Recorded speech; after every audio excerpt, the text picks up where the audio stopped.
अस्सलाम वालेकुम प्यारे बच्चों। आज 5वीं जमात के इंग्लिश के एक नए लेसन के साथ आपके सामने हाजिर हैं। यह वीडियो मुंबई महानगर पालिका के वर्चुअल क्लास की तरफ से पेश किया जा रहा है। मैं Ansari Rashid Akhtar 5th standard English के एक नए लेसन के साथ। चलिए शुरू करते हैं आज का हमारा लेसन।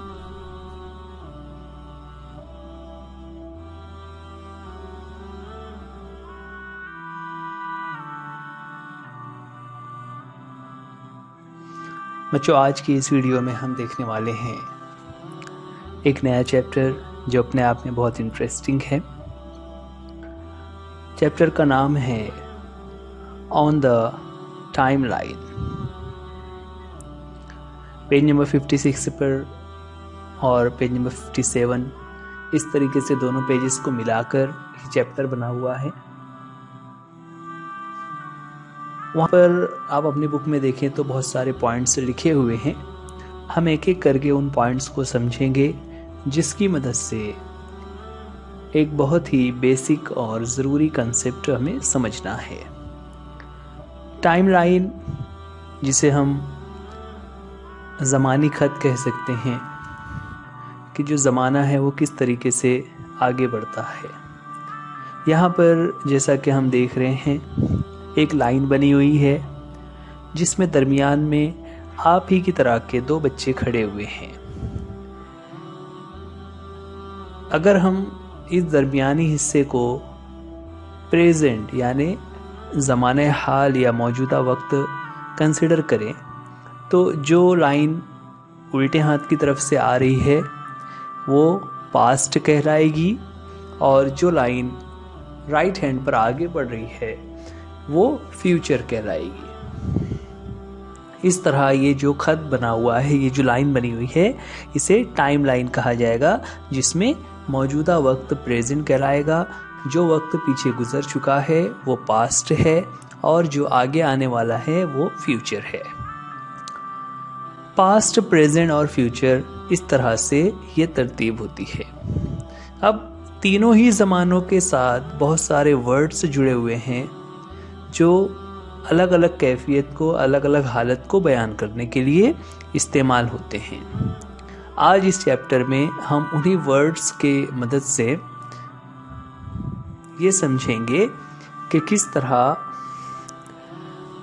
प्रेजेंट, पास्ट और फ्यूचर के सेंटेंस को बयान किया जाएगा ना। तो सबसे पहले आप तीनों के मीनिंग को याद रखिए। प्रेजेंट यानी ज़माने हाल, यानी जो इस वक्त ज़माना चल रहा है, उसमें दिन, वक्त, साल, ये तमाम चीज़ें शामिल होती हैं। जैसे जनवरी का महीना चल रहा है। सपोज़ आप अगर आज वीडियो देख रहे हैं तो आज 27 जनवरी है, जुमेरात का दिन है, 2022 चल रहा है। ये तमाम चीज़ें प्रेजेंट कहलाती हैं।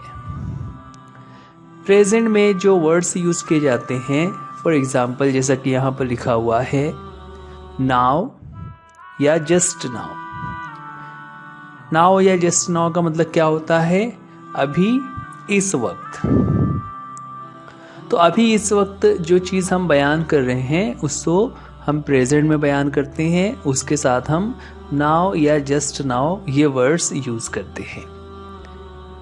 इसी तरह टुडे एंड टुनाइट, ये दोनों वर्ड्स भी प्रेजेंट को जाहिर कर रहे होते हैं, ज़माने हाल को बता रहे होते हैं। तो ये तीनों ही फ्रेजेस आपको ध्यान रखना है, ये तीनों उस वक्त यूज होते हैं जब हम ज़माने हाल यानी मौजूदा वक्त की बात कर रहे हों। इसी तरह टुडे और टुनाइट के अलावा this week and this month, ये दोनों वर्ड्स भी प्रेजेंट को जाहिर करते हैं ना। वीक यानी हफ्ते और मंथ यानी महीने। तो इस हफ्ते या इस महीने की अगर हम कोई बात कर रहे हैं तो ये भी आमतौर से प्रेजेंट ही कहलाता है। जब ये वर्ड दिस लगा दिया गया हुआ है तो दिस का मतलब होता है प्रेजेंट की बात चल रही है। तो ये फ्रेजेस आपको याद रखना रहेगा now, just now, today, tonight, this week, this month. इसके अलावा कुछ और भी फ्रेजेस हैं। For example a little while ago या सम टाइम एगो ना। इसका क्या मतलब हुआ? लिटिल वाइल या सम टाइम एगो का मतलब होता है कुछ देर पहले ना। देखिए, अभी हम बात कर रहे थे इससे पहले वाले सफ़े पर प्रेजेंट और पास्ट की। पास्ट का मतलब क्या होता है? वो ज़माना जो गुजर चुका है। यहाँ पर लिखा है अ लिटिल वाइल एगो, यानी अभी कुछ देर पहले। जैसे कुछ देर पहले जब आप वीडियो प्ले नहीं कर रहे थे तो आपको वीडियो का पिक्चर दिखाई दे रहा था, और फिर अब आपने वीडियो को प्ले कर लिया है तो वीडियो का पिक्चर दिखाई दे रहा था, उस एक्शन को बहुत ज़्यादा वक्त नहीं गुजरा है, तो उसे हम कहेंगे अ लिटिल वाइल एगो, और ये भी प्रेजेंट में ही कहलाएगा। इसी तरह वीडियो जब आप ख़त्म कर रहे होंगे तो उसमें अभी कुछ देर बाकी है, तो उसे कहा जाएगा आफ्टर अ वाइल ना। जैसा कि यहाँ पर लिखा हुआ है आफ्टर अ वाइल यानी कुछ देर बाद, लेटर, लेटर यानी कुछ देर बाद ना। उसमें फ्यूचर की बात नहीं हो रही है कि कल, परसों या 1 घंटे बाद या बहुत दिनों बाद, ऐसा नहीं, बल्कि बस जो काम अभी चल रहा है इसके कुछ देर बाद कोई दूसरा काम होना है, तो ये भी प्रेजेंट में ही यूज़ किए जाएंगे। ये सारे जो वर्ड्स हमारे सामने लिखे हुए हैं ये प्रेजेंट के वर्ड्स हैं, जो प्रेजेंट के एक्शन को जाहिर करते हैं कि जो काम या जो बात बताई जा रही है वो प्रेजेंट की है। अब जो राइट में हमें लिखा हुआ था द पास्ट, लेफ्ट में जो पास्ट लिखा हुआ है उस पर अगर हम बात करें तो पास्ट जो है वो माजी कहलाता है, जो ज़माना गुजर चुका है। अब जो ज़माना गुजर चुका है तो इसका क्या मतलब हुआ? उसके लिए कौन से वर्ड्स यूज़ होते हैं? यहाँ पर उसके फ्रेजेस हमारे सामने आ रहे हैं। फॉर एग्ज़ाम्पल पहला वर्ड हमारे सामने आया है यस्टरडे। यस्टरडे या फिर डे बिफोर यस्टरडे, दोनों ही वर्ड्स पास्ट को जाहिर करते हैं, यानी ऐसा ज़माना जो पास्ट में था, और जो बात इन वर्ड्स के साथ कही जाएगी उसका मतलब क्या होगा कि वो बात अभी नहीं हो रही है बल्कि वो कल हुई थी या उससे पहले हुई थी। इसी तरह और भी उस इकाई को, उस यूनिट को हम आगे बढ़ा सकते हैं। फॉर एग्जाम्पल लास्ट वीक ना। लास्ट वीक यानी क्या? पिछले हफ्ते। अच्छा बच्चों, यहाँ पर यस्टरडे, इसका मीनिंग आपको पता होगा। यस्टरडे यानी वो कल जो गुजर चुका है, और डे बिफोर यस्टरडे जिसे हम कहते हैं परसों ना। डे बिफोर यस्टरडे यानी परसों। वीक, लास्ट वीक, देखिए अभी यहाँ पर प्रेजेंट के लिए हम देख रहे थे, उसमें हमने कहा था दिस वीक, यहाँ पर हम कह रहे हैं last week. This week present को जाहिर करता है, जबकि लास्ट वीक पास्ट को जाहिर करता है। इसी तरह मेनी डेज एगो ना, प्रेजेंट में हमने कहा था सम टाइम एगो। सम टाइम एगो का मतलब होता है अभी कुछ देर पहले, और मेनी डेज का मतलब क्या हुआ? बहुत, कई दिन गुजर चुके हैं उस बात को, राइट। मेनी डेज एगो। इसी तरह लास्ट ईयर या फिर अ फ्यू ईयर्स एगो ना। लास्ट ईयर यानी पिछले साल, फ्यू ईयर्स एगो यानी कुछ सालों पहले, और उसी में हो जाता है मेनी ईयर्स एगो यानी बहुत सालों पहले। तो ये वाक़यात पास्ट को जाहिर करते हैं, जो माजी में ये काम हुआ है, और ये सारे वर्ड्स जो है वो हमें हेल्प करते हैं ये समझने में कि ये वाक़यात पास्ट यानी माजी में हुए हैं। इसी तरह हम कहानियों में पढ़ते हैं लॉन्ग लॉन्ग एगो। तो ये जो लॉन्ग लॉन्ग एगो का मतलब क्या होता है? ये बहुत दिनों पहले की बात बताई जा रही है, और ये भी पास्ट की ही एक अलामत होती है, पास्ट के लिए यूज़ किया जाने वाला एक फ्रेज है। यहाँ पर लॉन्ग लॉन्ग एगो के अलावा एक वर्ड लिखा हुआ है मिलियंस ऑफ ईयर्स एगो। मिलियंस ऑफ ईयर्स एगो ना, मिलियंस कहते हैं हजारों साल पहले को ना। तो हजारों साल पहले कौन से वाकयात हुए, उन वाकयात को बयान करने के लिए मिलियंस ऑफ ईयर्स एगो, हजारों साल पहले ये फ्रेज यूज किया जाता है ना। मिलियंस कहते हैं 10 lakhs को।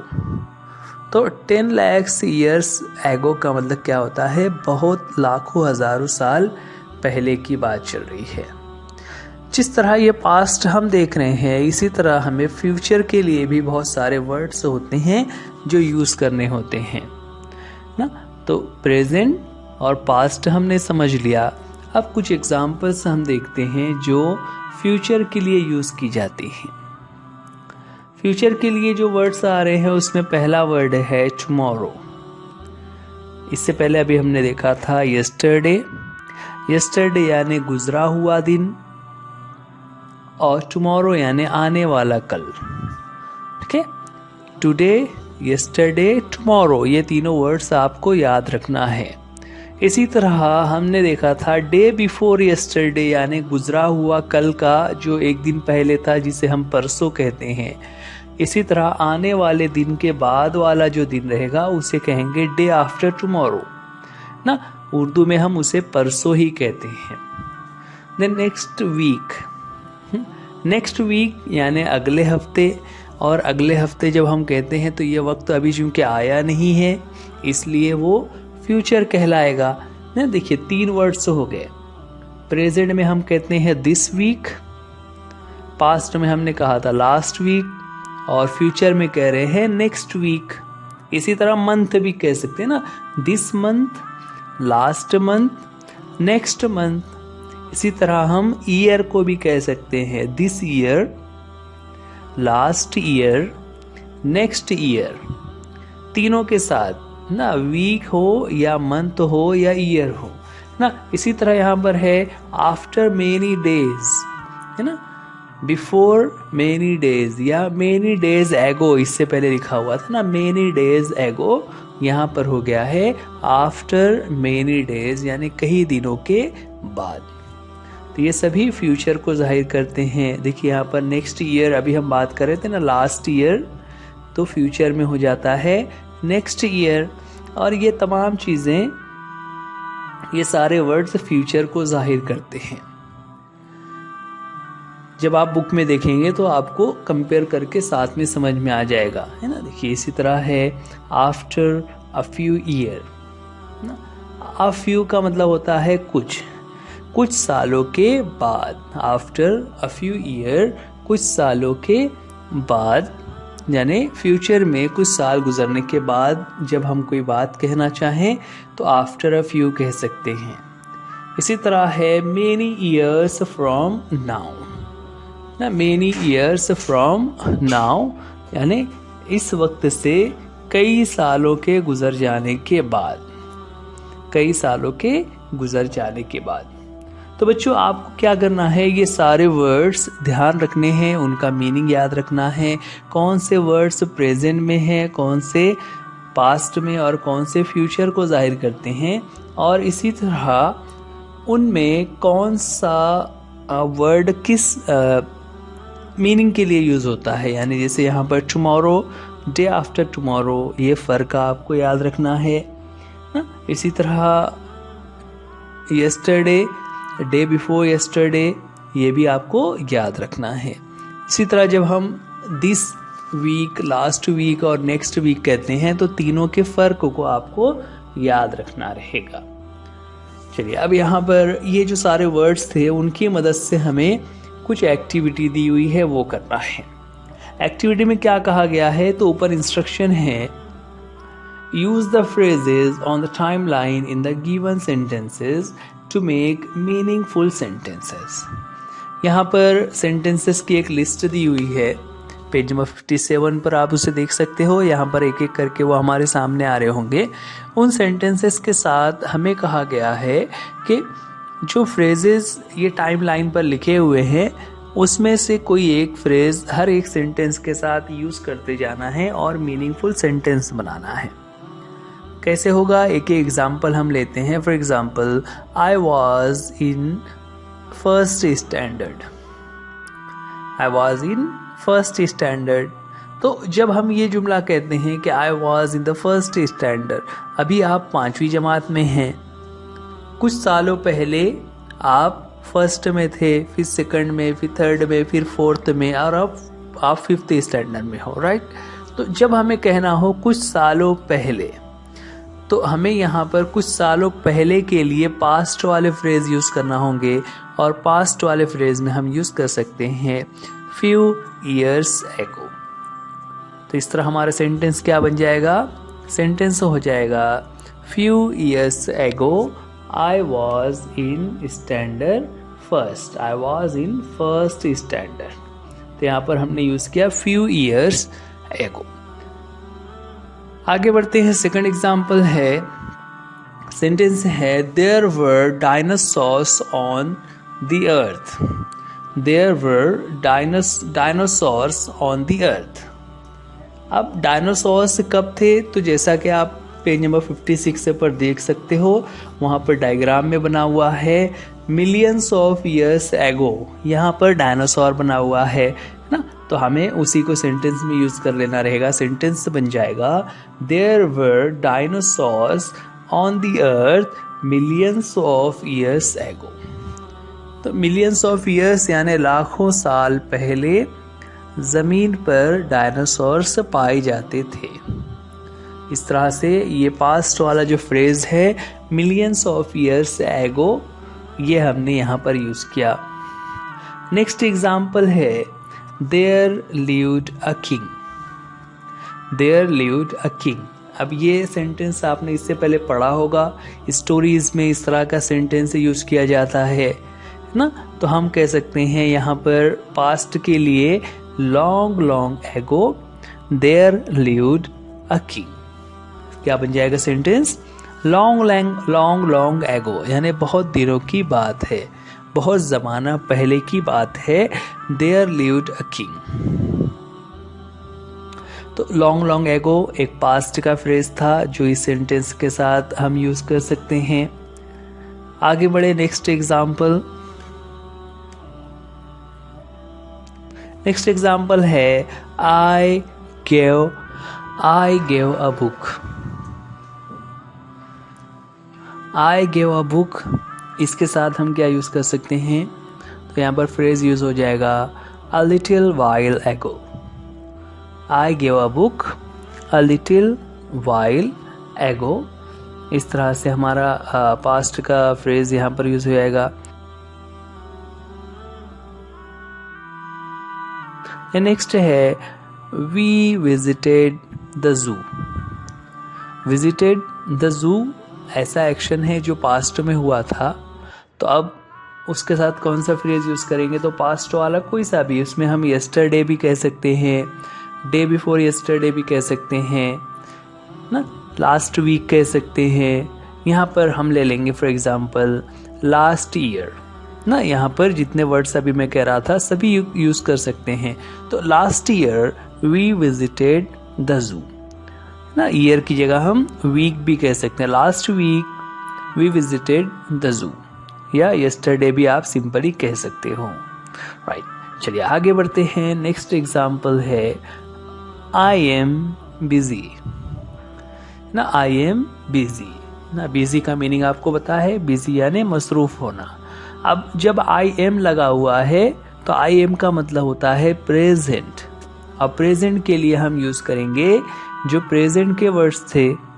For example just now I am busy, या नाउ आई एम बिजी, या हम ऐसा भी कह सकते हैं ना प्रेजेंट के लिए I am busy today, right. Next है, next example I want something to read ना। देखिए आई वांट का मतलब होता है कोई चीज की चाहत होना, कि मुझे कुछ चाहिए रीडिंग करने के लिए। So I want to read something tonight. यहाँ पर हमने वर्ड यूज किया हुआ है टुनाइट, इसकी जगह पर हम प्रेजेंट का कोई दूसरा वर्ड भी यूज कर सकते हैं, टुडे भी कह सकते हैं ना। तो I want something to read tonight. बच्चों यहाँ पर जो फ्रेजेस हम यूज कर रहे हैं वो सभी जो प्रेजेंट के हैं वहाँ पर प्रेजेंट वाले दूसरे भी यूज़ किए जा सकते हैं, जहाँ पर पास्ट था वहाँ पर पास्ट के भी दूसरे यूज़ किए जा सकते थे। तो ये आपको खुद से समझना है और खुद के एग्जाम्पल्स भी तैयार करनी है। नेक्स्ट एग्जाम्पल है she needs water. She needs water, देखिए यहाँ पर एक चीज़ आप गौर करेंगे, तो जब आई वांट लिखा हुआ था तो वांट प्रेजेंट में था, यहाँ पर नीड में एस लगा हुआ है। तो जब ही या शी के साथ सेंटेंस बनाते हैं तो वर्ब के प्रेजेंट में प्रेजेंट फॉर्म में एस या एस लगाते हैं। तो ये उसी की एग्जांपल है, शी नीड्स वाटर नाउ ना। देख कैसे हो गया sentence, she needs water now, है ना। उसे नाउ, नाउ यानी अभी, इसी वक्त, उसे अभी पानी की जरूरत है, उसे पानी चाहिए, right. She needs water now, she needs water just now भी हम कह सकते हैं। नाउ एंड जस्ट नाउ दोनों मीनिंग के लिहाज से सेम ही है। जब हम जस्ट नाउ कहते हैं तो वहाँ पर एम्फेसिस बढ़ जाता है कि हम जोर देकर कह रहे कि अभी चाहिए, राइट। आगे बढ़ते हैं, नेक्स्ट एग्जाम्पल है आई am drawing a picture. I am drawing a picture. अब ये जो एम ड्राइंग है ये प्रेजेंट को जाहिर कर रहा होता है और इसके लिए हम प्रेजेंट वाला ही कोई फ्रेज यूज करेंगे। फॉर एग्जाम्पल हम कह सकते हैं today I am drawing a picture. इसकी जगह पर हम और भी वर्ड्स यूज करते हैं ना, this week I am drawing a picture, tonight I am drawing a picture, just now I am drawing a picture. इस तरह टुडे की जगह पर प्रेजेंट के जो दूसरे वर्ड्स हैं वो भी यूज किए जा सकते हैं। देन नेक्स्ट है school starts. School starts, school शुरू हो रहे हैं। अब स्कूल शुरू हो रहे हैं उसके लिए हम टुमारो यूज कर सकते हैं ना, स्कूल स्टार्ट्स टुमारो, ना कल से स्कूल शुरू हो रहे हैं। टुमारो का मीनिंग अभी हमने देखा, टुमारो यानी कल जो आने वाला है ना, और उसका अपोजिट हमने भी देखा है यस्टरडे यानी वो कल जो गुजर चुका है। तो आपको ये बहुत ध्यान रखना है कि दोनों ही वर्ड्स का मीनिंग उर्दू में सेम वर्ड है लेकिन उसका मतलब अलग होता है। चलिए आगे बढ़े, नेक्स्ट है I will give it back to you. अब यहाँ पर बच्चों ये वर्ड यूज किया हुआ है विल। विल फ्यूचर टेंस को जाहिर करता है और फ्यूचर टेंस की वजह से हम यहाँ पर फ्यूचर वाला कोई फ्रेज यूज करेंगे। फॉर एग्जाम्पल यहाँ पर हम कह सकते हैं I will give it back to you after a while.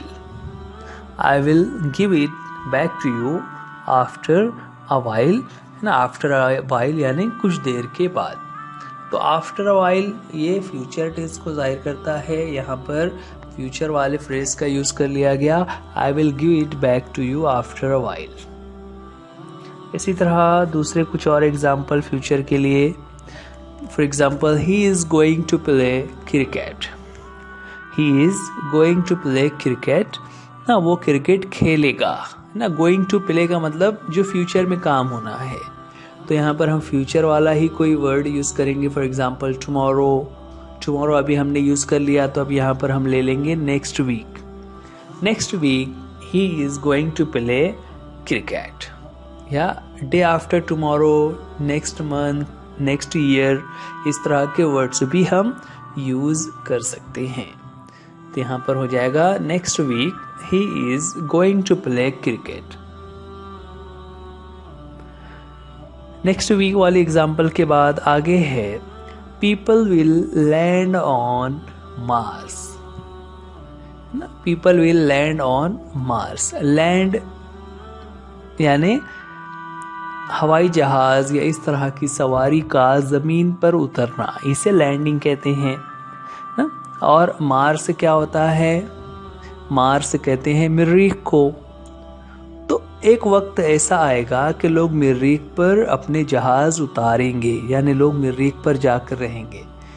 ऐसा कब होगा, तो ऐसा अभी आगे तो हमें नजर नहीं आ रहा है कि अगले साल होना है या 10 सालों के बाद होना है। ना, लेकिन ऐसा लगता है कि जिस तरह से तरक्की हो रही है तो बहुत सालों के गुजरने के बाद ऐसा मुमकिन हो जाएगा। तो बहुत सालों के गुजरने के बाद वाले ज़माने के लिए हम कह सकते हैं thousands of years from now, कि हज़ारों साल के बाद लोग मरीख पर जाकर रहने लगेंगे ना।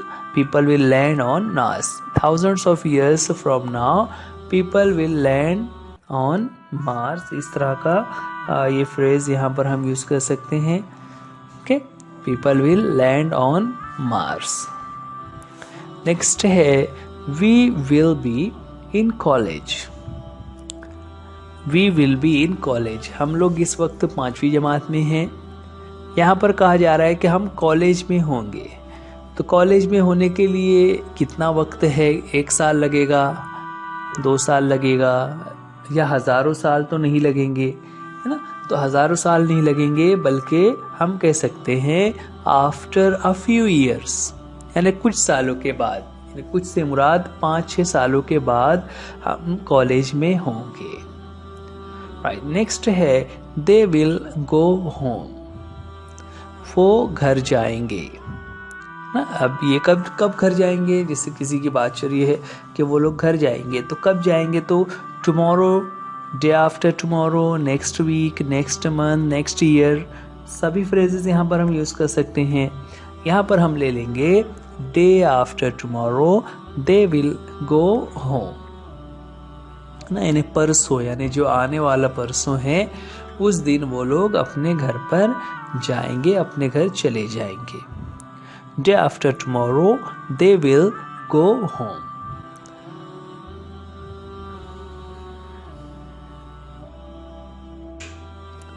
We will grow old. Next example क्या है? We will grow old. Grow old का मतलब होता है बूढ़े हो जाना, कि हम बूढ़े हो जाएंगे। कब ऐसा होगा? इस वक्त आप तो अभी बच्चे हैं, आप 5वीं जमात में हैं, आप कब बूढ़े होंगे?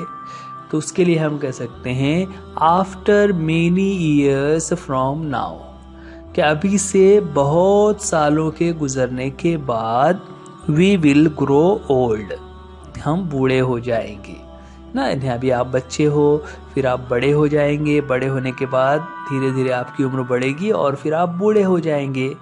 तो ये एक सेंटेंस था जिसको हम कह सकते हैं after many years from now, कि अभी जो ये वक्त है यहाँ से बहुत सालों के बाद। राइट, तो ये कुछ सेंटेंसेस थे जो यहाँ पर हमें पेज नंबर 57 पर दिए हुए थे। हमने एक एक सेंटेंस को देखा कि कैसे उसमें इन फ्रेजेस को यूज़ किया जा सकता है। बच्चों, यहाँ पर आपको भी एक एक्टिविटी दिया हुआ है कि write down any 5 meaningful sentences using these phrases ना। जो यहाँ पर फ्रेज यूज़ किए गए थे उनकी मदद से आपको भी इसी तरह के जुमले, इसी तरह के सेंटेंसेस बनाने हैं और खुद से बनाना है। तो आप खुद से सेंटेंस बनाइए कि क्या कौन कौन से काम पास्ट में हो चुके हैं, प्रेजेंट में हो रहे हैं या फ्यूचर में होने वाले हैं। और सब लोग अपने अपने सेंटेंस बनाएंगे और अपने सेंटेंस बनाने के बाद आप अपने टीचर्स को दिखाइए। इसी तरह एक और एक्टिविटी दिया हुआ है कि try to make funny sentences using the phrases above. जो फ्रेजेस यहाँ पर दिए हुए हैं तो उनकी मदद से कुछ फनी सेंटेंसेस बनाना है। फनी सेंटेंसेस का मतलब जैसे हम कहेंगे कि you will grow old tomorrow, कि कल तुम बूढ़े हो जाओगे। तो ऐसा हो सकता है क्या? नहीं हो सकता ना, ये तो एक हंसी मजाक की बात है। तो इस तरह के भी कुछ सेंटेंसेस आपको बनाने हैं जिसमें एक थोड़ा सा हंसी मजाक की बात हो। बच्चों, यहाँ पर आज का जो हमारा चैप्टर है ऑन द टाइमलाइन, ये यहाँ पर ख़त्म होता है। चैप्टर के आखिर में जो डिस्क्रिप्शन में आप देखें तो वहाँ पर आपको एक गूगल लिंक दिखाई देगा। उस लिंक को आप ओपन कीजिए, वहाँ पर जो इन्फॉर्मेशन पूछी हुई है उसे फिल कीजिए, उन पर जो सवालात हैं उसके जवाबात को टिक कीजिए और उसे सबमिट कीजिए। बच्चों, ये वीडियो आप बृहन मुंबई महानगर पालिका के वर्चुअल क्लास की तरफ से देख रहे हैं। उम्मीद करते हैं आपने चैनल को सब्सक्राइब कर लिया होगा। अगर आपने चैनल को सब्सक्राइब नहीं किया हुआ है तो आप अभी जल्दी से सब्सक्राइब कर लीजिए।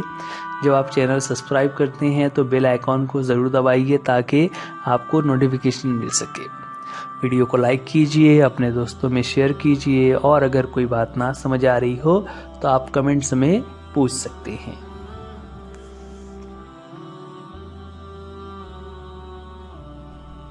बच्चों, आज के लिए इस वीडियो में इतना ही। उम्मीद करते हैं ये लेसन आपको समझ आ गया होगा। वीडियो देखने के लिए थैंक यू। अल्लाह हाफिज, गुड बाय।